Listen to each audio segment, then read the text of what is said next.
오늘 우리에게 주신 하나님의 말씀은 구약 성경 이사야 7장 1절에서 25절까지 말씀입니다. 말씀을 봉독하겠습니다. 우시아의 손자요 요담의 아들인 유다의 아하스 왕 때에 아람의 르신 왕과 르말리아의 아들 이스라엘의 베가 왕이 올라와서 예루살렘을 쳤으나 능히 이기지 못하니라.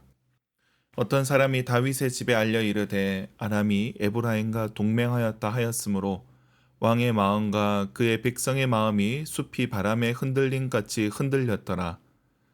그때 여호와께서 이사야에게 이르시되 너와 네 아들 스알 야숲은 윗못 수도 끝 세탁자의 밭 큰 길에 나가서 아하스를 만나 그에게 이르기를 너는 삼가며 조용하라.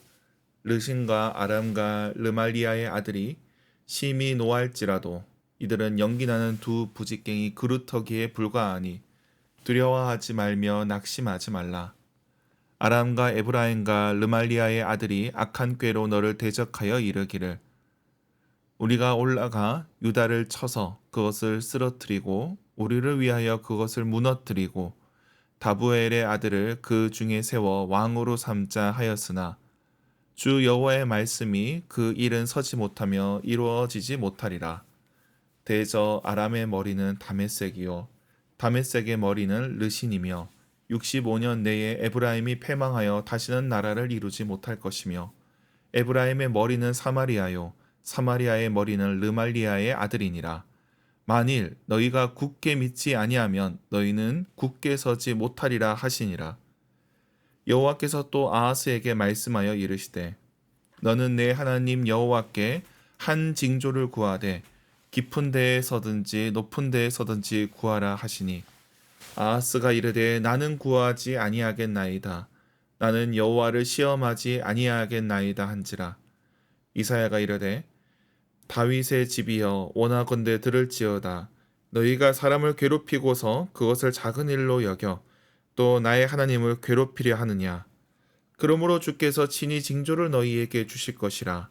보라, 처녀가 잉태하여 아들을 낳을 것이요 그의 이름을 임마누엘이라 하리라. 그가 악을 버리며 선을 택할 줄 알 때가 되면 엉긴 젖과 꿀을 먹을 것이라.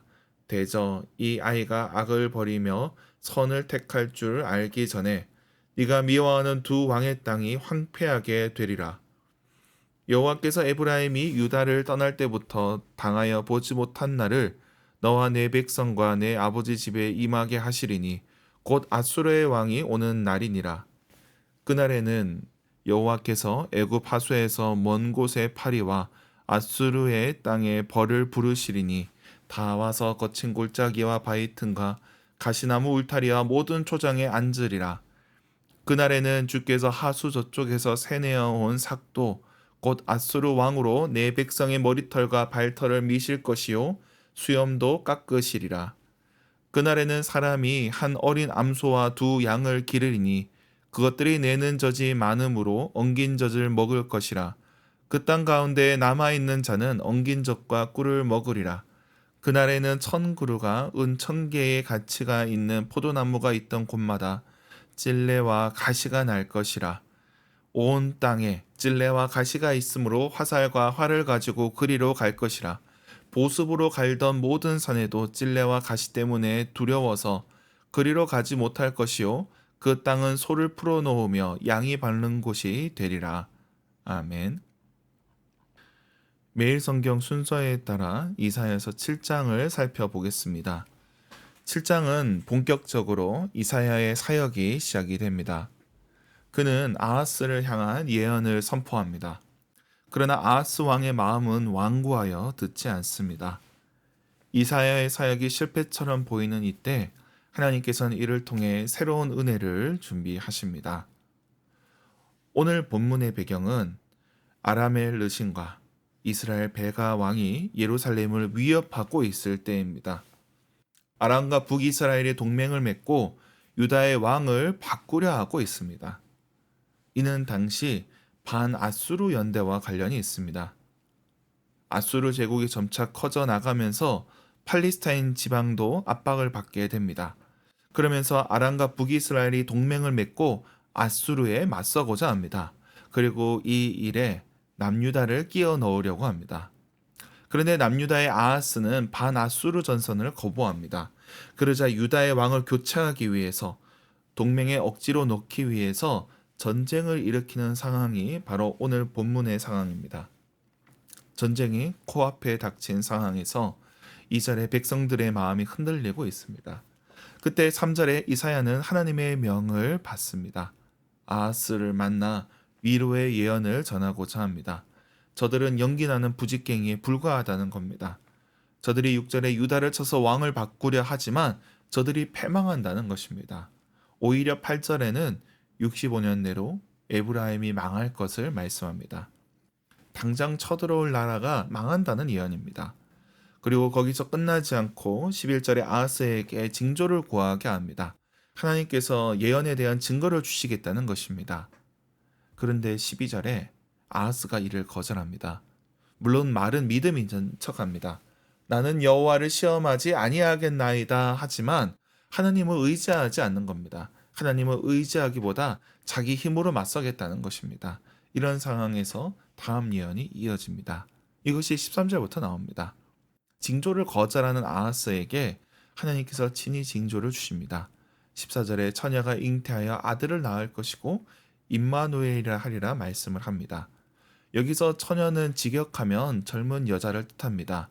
그 당시 맥락에서는 여인이 아이를 낳아 그 아이가 자라기 전에 유다를 공격하려고 했던 두 나라가 망하게 될 것을 말씀을 합니다. 근데 이것이 단지 그 시대 속에서만 이해되는 것이 아니라 더 확대되어서 또 메시아에 대한 예언으로 이해를 하게 됩니다. 왜냐하면 징조는 초자연적인 현상입니다. 그런 점에서 처녀가 아이를 낳는다라는 번역이 의역이나 틀린 번역이 아니라 이 의미를 더 살린 것이라 할 수 있습니다. 후대에 하나님께서 메시아를 보내주시고 그를 통해 구원하시겠다는 하나님의 징조에 대한 약속으로 이 말씀이 다시 해석이 되는 것입니다. 그리고 나서 17절에는 다시 새로운 예언이 나옵니다. 아람과 북이스라엘이 아닌 아수르 왕에 대한 예언입니다. 아람과 북이스라엘의 위협이 지나간 후에 아수르 왕이 그들을 심판할 것을 말씀합니다. 유다의 아하스 왕이 아수르 편에 선다 하지만 결국 아수르로 인해 고통을 받게 될 것을 말씀합니다. 이것이 오늘 본문의 말씀입니다. 오늘 본문에서는 이사야의 예언을 구체적인 역사 속에서 다루고 있습니다.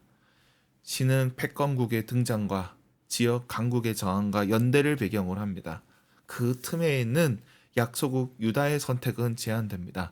아수르 편에 설 것인가, 아수르와 싸울 것인가, 이를 택해야 됩니다. 어느 쪽이든 전쟁을 피할 수가 없습니다. 반 아수르 연대를 하면 아수르의 공격을 받을 것이고 아수르의 편에 서면 당장 북이스라엘과 아람의 공격을 받게 됩니다. 이처럼 하나님의 말씀은 허공에 선포된 것이 아니라 구체적인 역사 속에서 구체적인 상황 속에서 주어집니다. 우리도 이 말씀을 이해할 때 우리의 구체적인 삶 속에서 그 의미를 파악해야 한다는 것입니다.